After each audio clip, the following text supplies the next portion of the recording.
Hey ladies and gentlemen, welcome back to the channel. As always, it is Nick here, back for the day of the crypto news and analysis, and today we're going to be talking about Ripple and XRP. Currently right now it is fairly late, it is 2:45 a.m., but I am recording these videos fairly early because I am anticipating me being very busy tomorrow.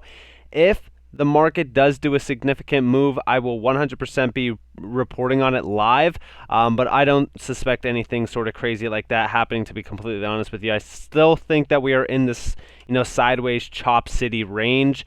It does suck, but hey, we pretty much just play the game that we are dealt, and that's pretty much what we are playing right now. Now, in terms of some XRP news that we just seen recently, there are some significant things to talk about. So sit back, relax, and before we fully jump in this video, I just want to ask you guys, please leave a like on this video.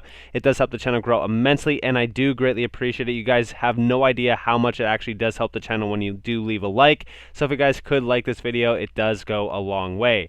Now, with XRP, as you guys are aware of, I don't need to tell you guys that XRP has been suppressed extremely hard in price. This is one of those assets that, in my mind, when this does really, pop, it's going to pretty much pop at such a rapid pace.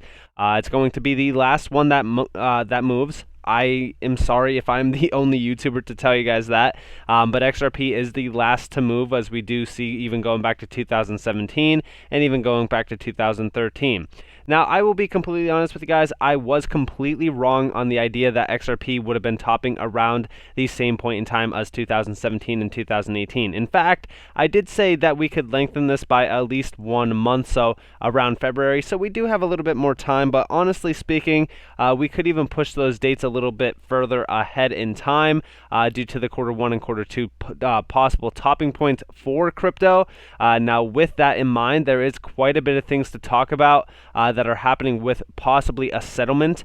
Now, let's actually jump into that and let's talk about that because it is getting very interesting. So first and foremost, we do see here, this is a congressional document stating that Hinman's views were not just his own, but that of the SEC. And this is coming from the congressional document itself.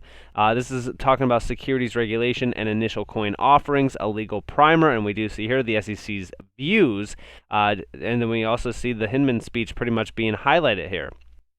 Now, if we do look over here, we do see here the June 2018 Hinman speech. Now, of course, they are pretty much going in depth on pretty much everything that he said as a direct quote. And we do see here Hinman's June 2018 speech has also generated a great deal of commentary. As discussed in the speech, Hinman indicated that a token that initially qualifies as a security may over time become something other than a security, concluding that based on his understanding, tokens such as Bitcoin or Ethereum are not securities. Now, the funny thing about this, and also, by the way, if you guys do want to find this specific link, you guys are more than welcome to go check out TAIG XRP. Now, overall, the funny thing about this is that we have been seeing a lot of things unfolding between Bitcoin and Ethereum. In fact, we just seen today the SEC Gov now arguing it has not officially declared Bitcoin and Ethereum compliant cryptos according to testimony in the SEC versus Ripple. That appears to be a 180 from not just Bill Hinman's speech, but the regulatory approach of former chair Jay Clayton. Gary Gensler has declined comment. More with Liz Clayman at 3:45 p.m. Fox Business. Now, I wonder if this is going to be today, because we didn't really see this come to fruition today. So, possibly this will happen tomorrow. But overall, it does not matter, because in terms of what is happening, this is what we've been warning everybody about. Any XRP YouTuber that is talking sense and actually does their research would have told you by now that this was never about, XRP. This was a clear, insightful target on crypto. This was the plan all along. Now, nothing is safe. In my mind, in the US, innovation will continue to be stifled until somebody stands up, until somebody higher than the SEC, pretty much, steps in, which is Congress. We've talked about Congress stepping in here and there, and we are seeing that coming more and more true every single day, with Congress pretty much talking more so about the opportunities that crypto does grant, as well as the technology behind crypto as well. Now, also, with everything that is happening, we look back, just 16 hours ago, but this has been going on for a fairly long time. XRP lawsuit. SEC claims all withheld documents protected under deliberative process privilege. Now, if you guys, were not aware, and I also do apologize if you guys do hear my dogs playing in the background. They are fairly loud. They are Chihuahuas, so it is what it is. But overall, if you guys have been here for a while, you probably, have seen this come up more and more. But of course, pretty much all those clarity documents regarding Ethereum and Bitcoin, pretty much how they came to, review on how they were security or non-security. Yeah, those are not getting released ever because the SEC does not want those coming out. Clearly, they are hiding something. Now, of course, we do see here, because all of the withheld documents are connected to an identified decision or decision-making process, the DPP protects them all from disclosure. Further, NRDC court case shows that the SEC's internal communications about the content of speeches and other public-facing communications are messaging records protected by the DPP. Now, this is in regards to Hinman's speech. This is in regards to pretty much everything in regards to Bitcoin and Ethereum, and of course, how they came to the decision on XRP. So why would they want this to come out? Obviously, it's detrimental to the case, and in my opinion, would clearly give, a settlement for XRP being, a 100% currency. Now, we do see here, these documents consist of draft talking points and Q&A for future speeches by the then SEC chair and then the then director of the SEC's Division of Corporate Finance, or Bill Hinman, as well as a draft of Director Hinman's June 2018 speech regarding, among other things, offers and sales of Ethereum. Pretty interesting. The deliberations reflected in the withheld documents are precisely the type of frank and open discussions that would be chilled by compelled disclosure. As NRDC case confirms, the SEC must identify a specific decision-making process and explain in its privilege logs how each withheld document connects to that process, a burden the SEC has plainly failed to meet here. And of course, with all of this in mind, we have seen, Ripple talk more so to Congress. We've seen, Brad Garlinghouse call upon Congress to step in here because the SEC is overstepping their boundaries. They are clearly attacking crypto. We've seen them go to even Canada to attack crypto now just recently. There is, a problem here. It needs to be resolved. It needs to be, possibly investigated because there's been so much in regards to this lawsuit. It's just crazy to me that this is still ongoing almost a whole year later. Let me know what you guys think about that down in the comments below. But now we do see the SEC is getting sued by Empower Oversight. Now this obviously is fairly large because this is not just like you and me suing. This isn't, Johnny Dean, pretty much filing a class action lawsuit against the SEC. No, this is a fairly big, lawsuit. We actually see here Empower Oversight sues SEC for access to FOIA documents amid crypto conflict of interest concerns. Now, if you guys, like I said, weren't aware of these documents, this is exactly what they are suing them over.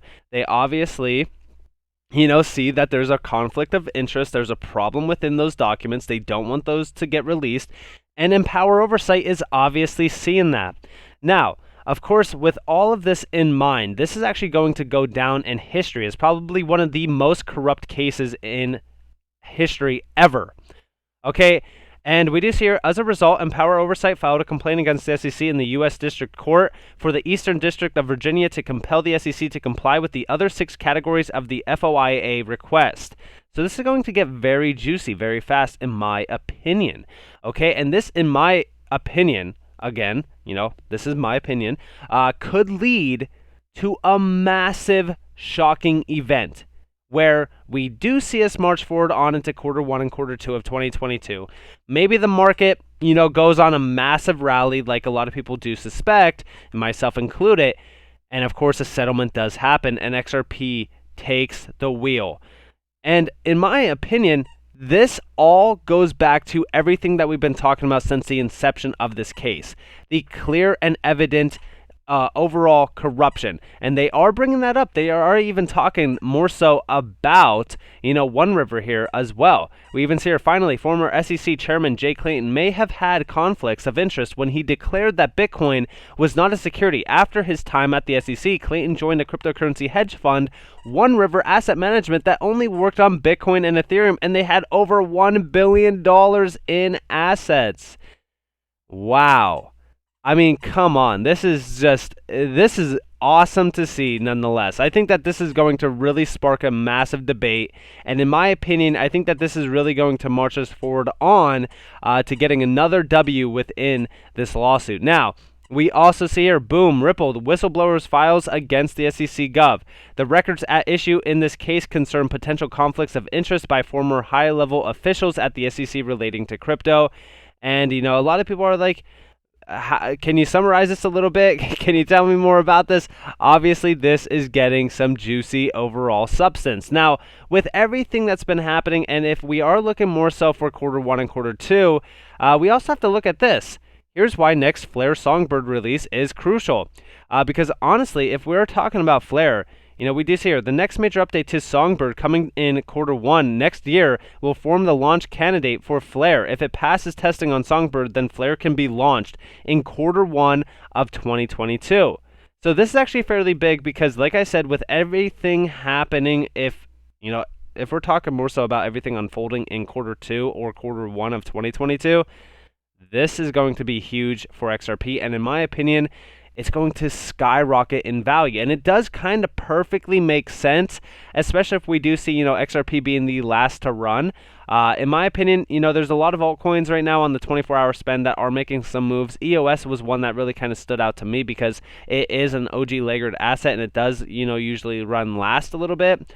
So the market is kind of looking a little bit better, but I'm still kind of bearish on Bitcoin until the end of the month. Of course, I'd love to welcome in a massive pump on Bitcoin as well as even XRP, but I'm waiting for more so for XRP to pump last because there is still a lot of altcoins that still have to make some major gains. But like I said, with everything unfolding at a rapid pace, I suspect that we are going to see, a settlement happen. I suspect that we will see a Flare launch, and this is all going to cascade into one massive, bull run for XRP. And it is, in my mind, probably one of the most bullish assets right now that has the highest risk to reward factor in terms of this SEC lawsuit. So I'm very excited. I'm very bullish, as you guys know. And in terms of everything that is happening, I hope that you all enjoyed this video. If you guys did, definitely leave a like, subscribe, turn notifications on. If you guys don't want free content, you guys are more than welcome to follow me on Twitter and join the free Discord down in the description below. If you guys do want to get extra content, you guys are more than welcome to go check out NCashOfficial.com, where I do have my exit plans, my in-depth, trading indicators, stuff like that. And of course, the Ultimate Crusader Trading Bundle Pack, which is on sale, 35% off for a limited time only. Which does include everything on the website as well as all future content for free. You guys are more than welcome to check out all of that down in the links in the description below as well as in the comments below. But with all that, mentioned, I hope that you all have a beautiful day or a beautiful night wherever you guys are in this beautiful world. It's been Nick. Peace out, guys.